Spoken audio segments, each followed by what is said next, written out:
આસોની નવરાત્રિમાં ઉજવાતા દુર્ગા મહોત્સવની આજથી શરૂઆત છે તે થઈ છે। સાંજે વિશેષ પૂજા અર્ચનાની સાથે વિશેષ મહત્વ જે ધરાવતો હોય છે દુર્ગા પૂજાનું તે બંગાળી સમાજ દ્વારા આજે કરવામાં આવશે।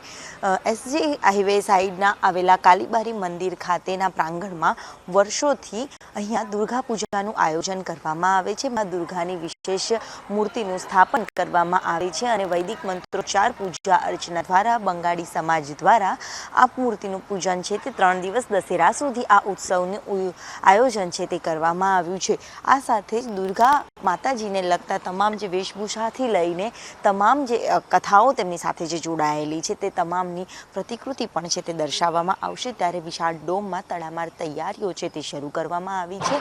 આ સાથે જ ફાયર સેફટીથી લઈને પાર્કિંગ વ્યવસ્થા ન કરવાય તે માટેની પણ વિશેષ વ્યવસ્થાઓ બંગાળી સમાજ દ્વારા કરવામાં આવી રહી છે। કેમેરામેન મનીષ વાળા સાથે દિવ્યા ચૌહાણ, સંદેશ ન્યૂઝ, અમદાવાદ।